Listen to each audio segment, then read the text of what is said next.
વડોદરા શહેરમાં ભર ઉનાળે પાણીની તંગીનો મુદ્દો ગરમાયો છે। આજવા સરોવરમાં જળસ્તર ઘટતા શહેરના અનેક વિસ્તારોમાં પાણીની અછત સર્જાઈ છે। આ વચ્ચે પૂર્વ ઝોનમાં પાણીની સમસ્યાને લઈને તાકીદની બેઠક યોજાઈ હતી, જેમાં કોંગ્રેસના કાઉન્સિલર આશિષ જોશીએ પાણી વિતરણ વ્યવસ્થાને લઈને ગંભીર આક્ષેપો કર્યા છે। વડોદરા શહેરમાં પાણીનું સંકટ દિવસે ને દિવસે ઘેરું બનતું જઈ રહ્યું છે। આજવા સરોવરમાં જળસ્તર ઘટી જતાં નર્મદાનું પાણી ઠાલવવાની જરૂરિયાત ઊભી થઈ છે, તો પૂર્વ વિસ્તાર સહિત શહેરના અનેક ભાગોમાં પાણીની અછતને લઈને લોકો મુશ્કેલીનો સામનો કરી રહ્યા છે। પાણીની તંગી દૂર કરવા પૂર્વ ઝોનમાં તાકીદની બેઠક બોલાવવામાં આવી હતી। બેઠક દરમિયાન વોર્ડ નંબર 15ના કોંગ્રેસ કાઉન્સિલર આશિષ જોશીએ અધિકારીઓને આડે હાથે લીધા હતા। તેમણે આક્ષેપ કર્યો હતો કે શહેરના નાગરિકો માટે ફાળવાયેલું પાણી ટેન્કરો મારફતે શહેરની બહાર પહોંચાડવામાં આવી રહ્યું છે।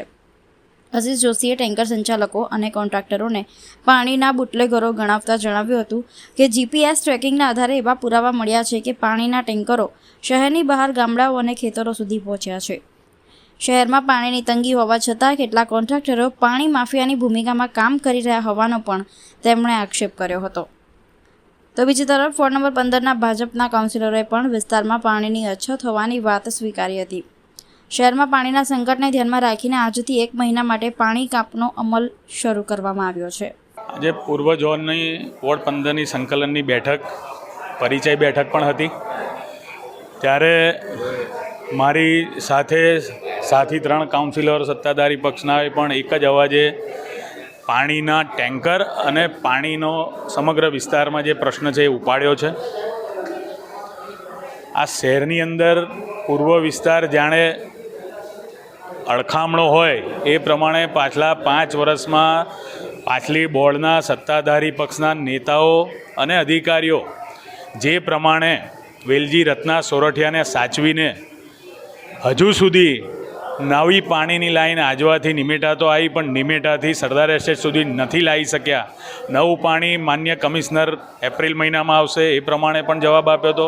હાલમાં નવું સ્ટેટમેન્ટ એમનું આવ્યું જૂન મહિના સુધીના એન્ડમાં આવશે, પણ અત્યારે અધિકારીઓને પૂછ્યું ત્યારે નિમેટા કેનાલનું કંઈક મોટું કામ બાકી છે, હાઈવે ક્રોસ કરવાનો બાકી છે ભાઈ કાકા પાર્ટી પાસે, ખૂબ મોટું કામ હજુ પણ બાકી છે। ત્યારે હું આજે કહું છું કે માન્ય કમિશનર શ્રી, આ અમારા પૂર્વ વિસ્તારને તમે ડિસેમ્બર મહિના સુધી પણ જો નવું પાણી આપી દેશો તો હું સમગ્ર પૂર્વ વિસ્તાર વતી આપનું જાહેરમાં સન્માન કરીશ। કારણ કે જે પ્રમાણે અધિકારીઓ અને કોન્ટ્રાક્ટરો વચ્ચે સંકલન નથી, સંકલનના અભાવે આપને ખોટી માહિતી આપવામાં આવી રહી છે। ત્યારે હમણાં જ સંકલનમાં અધિકારી એવું કહેતા કે ઓગસ્ટ મહિનામાં પાણી આવશે અને આપશ્રીને સૂચના હોય કે જૂનમાં આવી જશે। આ બધું જ બતાવે છે કે ક્યાંક ને ક્યાંક અધિકારીઓનો કોન્ટ્રાક્ટર પર કોઈ કંટ્રોલ નથી। એના કારણે પૂર્વ વિસ્તારમાં ટેન્કર રાજ છે। ટેન્કરની અંદર પણ અત્યારે જે પ્રમાણે પરિસ્થિતિ છે એનો ટેન્કરના કોન્ટ્રાક્ટરો બી લાભ ઉઠાવીને એક જગ્યાએ 2 ટેન્કર ખાલી થાય છે એવું જીપીએસમાં બતાવે છે। લગભગ 160-65 મિનિટમાં 10 ફેરા થાય છે એ પ્રમાણેના બિલો મૂકવામાં આવે છે। શહેરની બહાર, શહેરની હદની બહાર શહેરના લોકોને અને પૂર્વ વિસ્તારના લોકોને ટેન્કર નથી પહોંચતા, અને હદની બહાર જીપીએસમાં દેખાડે છે કે છેક શહેરના હદની બહાર ખેતરોમાં પાણી પહોંચાડે છે।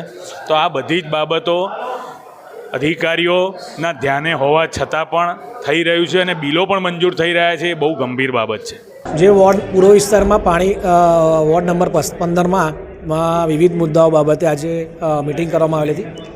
એમાં જોઈએ તો હાલ મુખ્યત્વે પૂર્વ વિસ્તારમાં હાલ જે 15 નંબરમાં જે છે આજવા સરોવરથી પાણી આવે છે, અને તેઓને 15 નંબરમાં આજવાથી જે પાણી આવે છે તેમાં ગત સપ્તાહમાં ખૂબ ઘટ પડેલ હતી, જેના કારણે મોનિટરિંગ કરી અને કામગીરી ત્યાં શરૂ કર્યા બાદ નવીન પોન્ટૂન પંપો ત્યાં શરૂ કરવામાં આવ્યા બાદ નાલંદા ટાંકી, પાણીગેટ ટાંકી, બાપોટ ટાંકી જેવા વિસ્તારોમાં પાણીના સંપના લેવલમાં સુધારો થયેલ છે।